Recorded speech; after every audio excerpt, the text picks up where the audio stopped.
আজ আমি আপনাদের সাথে শেয়ার করব ফুলকপির পকোড়া। চলুন তাহলে রেসিপিটা শুরু করা যাক।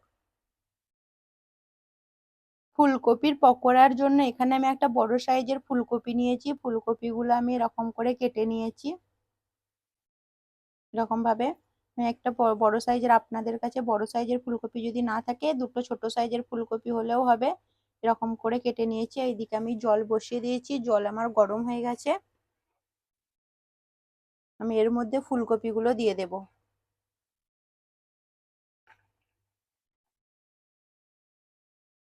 দিয়ে দেবো লবণ।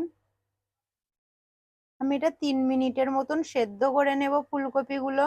এদিকে আমি একটা ব্যাটার বানিয়ে নেব। একটা পাত্র নিয়েছি, এর মধ্যে দিয়ে দেবো 1 চা চামচ আদা রসুন পেস্ট, 1 চা চামচ জিরে, 1 চা চামচ ধনে পাউডার, দিয়ে দেবো রেড চিলি পাউডার 1 চা চামচ, দিয়ে দেবো লবণ 1 চা চামচ, লবণ, টমেটো কেচাপ 2 চা চামচ,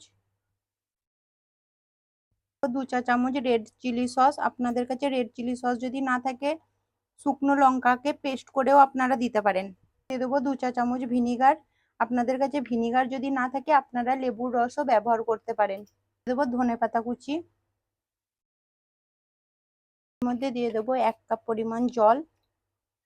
সব রকম উপকরণ একসাথে মিশিয়ে নেব জলের সাথে। পকোড়ার মধ্যে ক্রাঞ্চি ভাব আসার জন্য এর মধ্যে দিয়ে দেবো চালের গুঁড়ো 3 চা চামচ।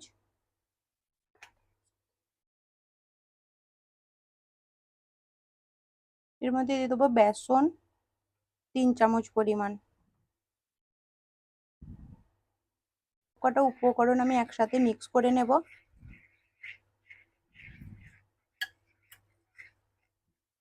এখানে আমার জল লাগবে সামান্য পরিমাণে, আমি এখানে অল্প করে জল দিয়ে দেব।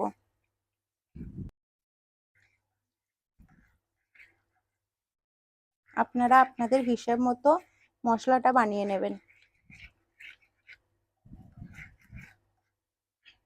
গ্যাসের ফ্লেমটা বন্ধ করে দেব। 3 মিনিটের মতো আমি ফুলকপিগুলো সেদ্ধ করে নিয়েছি। এটা আমি জল ঝরিয়ে তুলে নেব।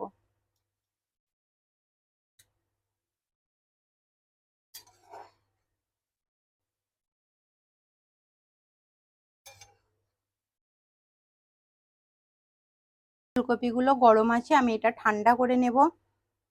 5 মিনিটের মতো রেস্টে রেখে দেবো ফুলকপিগুলো। ফুলকপিগুলো আমার ঠান্ডা হয়ে গেছে। এর মধ্যে দিয়ে দেবো 2 চা চামচ কর্নফ্লাওয়ার। কর্নফ্লাওয়ার গুলো আমি ভালো করে কোট করে নেব। হাতে করে কোট করলে ফুলকপিগুলো ভেঙে যেতে পারে, কারণ ফুলকপিগুলো হাতে করে কোট করলে ভেঙে যেতে পারে। অলরেডি ফুলকপিগুলো আমার কুক হয়ে রয়েছে, আমি ওই জন্য এরকম করে ফুলকপিগুলো কর্নফ্লাওয়ারে কোট করে নিচ্ছি। ফুলকপিগুলো কর্নফ্লাওয়ারের মধ্যে কোট হয়ে গেছে। আমি এটা যেই ব্যাটারটা বানিয়ে রেখেছিলাম ওই ব্যাটারের মধ্যে ফুলকপিগুলো দিয়ে দেব। ফুলকপিগুলো আমি ভালো করে ব্যাটারের মধ্যে মাখিয়ে নেব। দেখুন ব্যাটারটা আমার খুব পাতলাও নয়, একটু গাঢ় পাড়া করে রেখেছি ব্যাটারটা, কারণ ফুলকপিগুলো যাতে ভালো করে কোট হয়ে যায়। এদিকে আমি কড়াইয়ে তেল দিয়ে দিয়েছি, তেল আমার গরম হয়ে গেছে। আমি এখানে কোট করা ফুলকপিগুলো একটা একটা তেলের মধ্যে দিয়ে ভেজে নেব।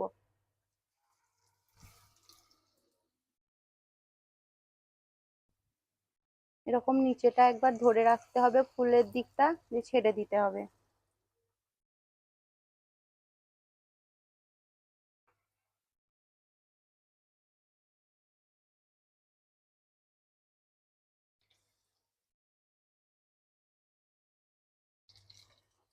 এখন শীতকালীন ফুলকপির সবজি বাজারে এসেছে। ফুলকপির পকোড়া খেতে খুবই সুস্বাদু। ফুলকপির পকোড়াগুলো আমার ভাজা হয়ে গেছে, আমি তুলে নেব।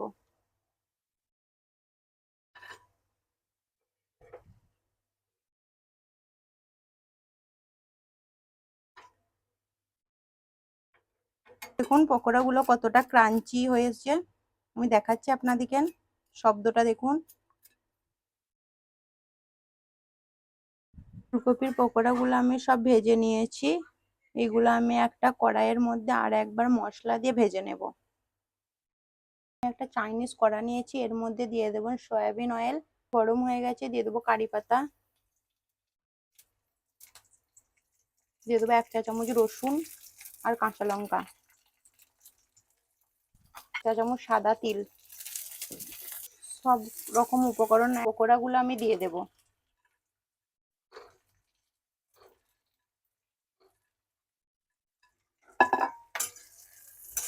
এটা ভালো করে মিক্স করে নেব।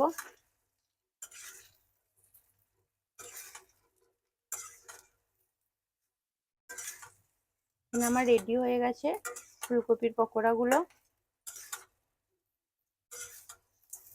আমি একটা প্লেটের মধ্যে তুলে নেব।